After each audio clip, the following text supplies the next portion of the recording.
All right, so we are going to embroider our eyes on Mow the Mini Octo. So I'm just counting down until I get to my 6th and 7th row, which is where I'm going to put my eyes. I had put these little markers there, needles to mark it. I'm going to insert my black yarn from the side and then go to that bottom stitch. I'm right under the 7th row there. And I did do a longer piece of yarn just to make sure I had enough. And then I'm going to go 2 rows up, which is above the 6th row, and I'm going to feed that through. And that's going to be the first mark for where my first eye is. And I like to mark my eyes first.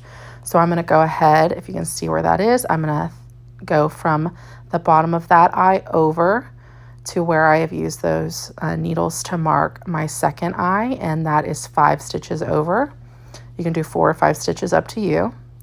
And then I am going to go ahead and go through the top of that eye, which is right above the 6th stitch. So I like to do them 2 stitches in length.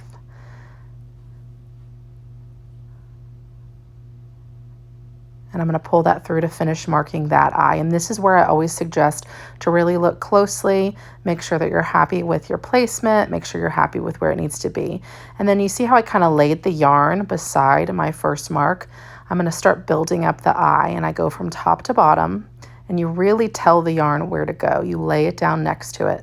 So I'm going to lay my yarn on the other side of that, and I'm going to go top to bottom.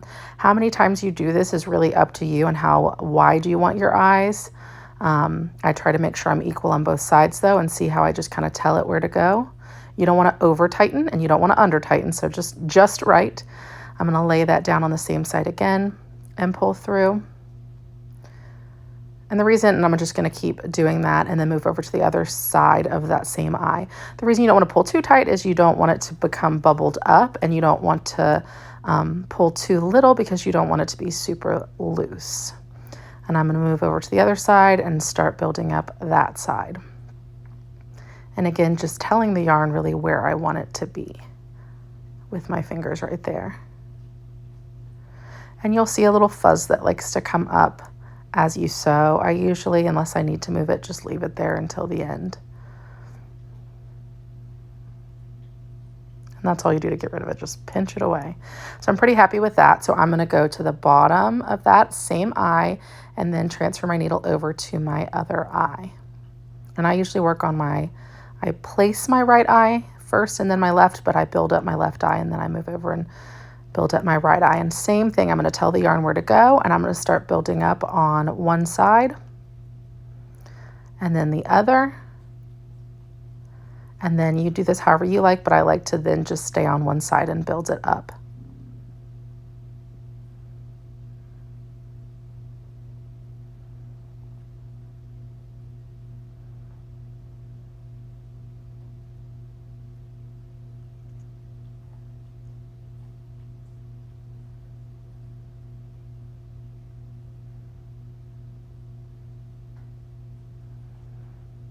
And you'll probably notice a pattern from that initial mark that I did. I did one build up on either side, and then I did 2 additional. So this is that first of 2 that I'm going to do on the left side. So after that initial mark that I did, or line that I did 3 total on each side. And again, totally up to you. And then this is where I would look at it, see if I am happy with what it looks like, if I like how even it is or not. And then I'm going to go ahead and go through the bottom and just get that black yarn out of the way so I can start working with the white. And again, you see I made it really long. Usually I like to, and you'll see me at the end of this, go ahead and put the mouth on, but I usually like to have enough as well that I can include the mouth. So I'm going to grab my white yarn. You can use whatever you like. I really like to use the Posh yarn. It used to be from Joann's. Now you can get it, thankfully, at Michael's. But you can use any yarn. I highly suggest acrylic if you're not going to use the Posh yarn like this. A lot of the chenille yarns are a little too fluffy for this. I go ahead and take the white and I put it through the very top of the eye I'm working on. And then I'm going to move it around the outside edge, and I go straight through the bottom and then back up to the top of that eye. And again, you really have to tell the yarn where you want it to go. Use your fingers to do that, and even the needle. And you could stop right here. But if it sits in a little further, I like to do a second one. So I was thinking about that right there. And I was like, you know, I'm going to go ahead and do a second one. And it really will depend on the yarn you use for the eyes, the yarn you're using for the plushie, and just your own personal preference. So I've got that seated there and I like it. So now I'm going to do the little inside portion of the eye. Go about midway down, sometimes a little more. This part can be a little tricky. Sometimes you get it beautiful and sometimes you're like, oh my gosh, my yarn just disappeared. I can't see it. And so you could just go back in or even pull it out and switch it up. But right there, I like it. And I was deciding again, do I want to keep it like that or go in one more time? And I decided to do one more time just to make it a little more pronounced.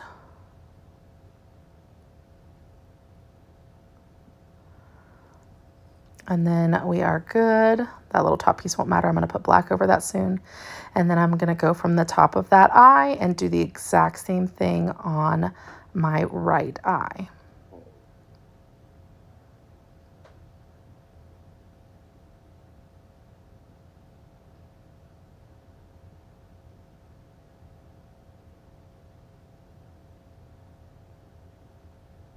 Really telling it where to go for that part. See, it was fighting me a little, and that's normal. Every eye is going to be a little bit different.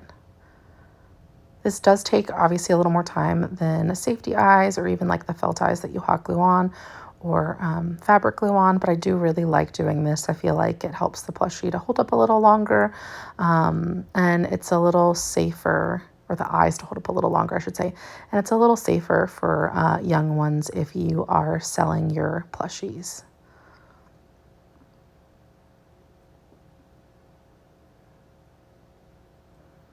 And again, what I did on the left side, I'm doing on the right. So I did 2 on each of those. And then I'm taking a look at it. I'm happy with what I see. So I'm going to go ahead and feed from the top of the eye over to my yarn tail so that I can go ahead and get rid of that white yarn and tuck it away. So I just do 2 knots. And then I usually cut it just a little bit shorter, about 1 inch. And then I'll use my crochet hook to hide the tails.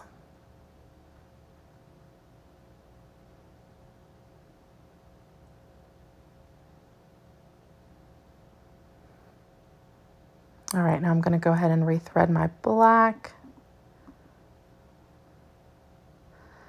And for this part, we're just adding the accent on the outer edge of each eye, and then you can do like a little eyebrow if you want. And of course, you can do the mouth too.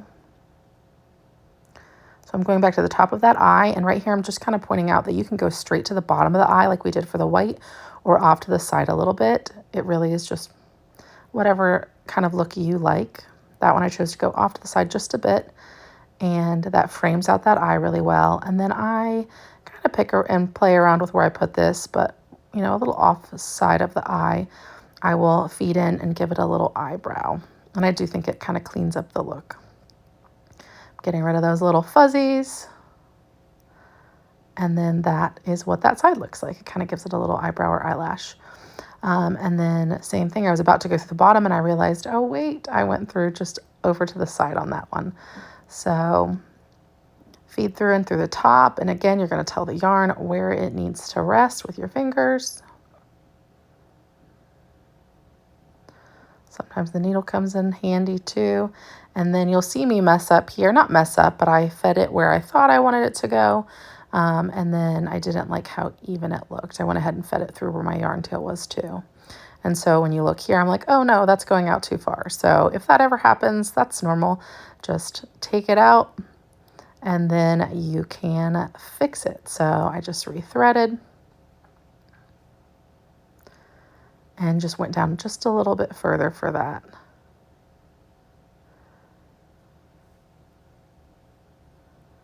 And there we go, and I'm happier with that. So at that point, I am going to cut off my yarn tail. Just make that a little bit shorter. You could move right onto the mouth from here if you were doing that. I will show that at the end of this. And then I didn't like how close that was to where I had finished my stitch, so I'm just pulling that yarn over to another spot to tie it off. It really doesn't matter, but There are the eyes. I'm going to get that tied off. And we'll leave this in the video just so everybody can see that one more time if you're new to this. You can leave it right like that. You can trim it down a little.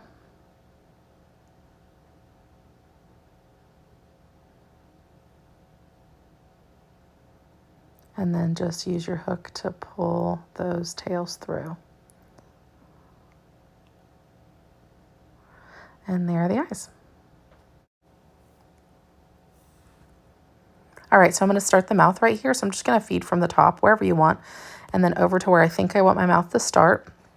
Kind of pull the yarn over to look, and I go back through the other side, and then you see how I diagonal it down to the center of where the mouth is going to sit, below where that mouth line is, and that will help create the little curve. Once I'm happy with that, I'm going to feed it just under the yarn there,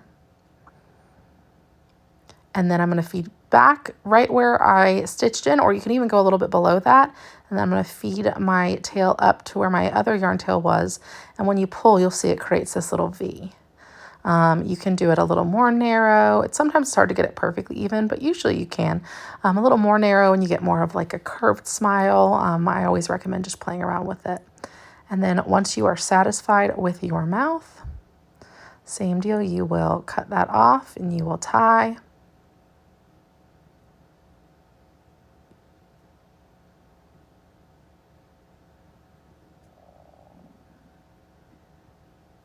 To secure it, decide if you want to trim any, and then use your crochet hook or even your needle to pull those yarn tails through. Make sure it's all cleaned off, and then you have a finished Mo the Mini Octo. Have fun creating.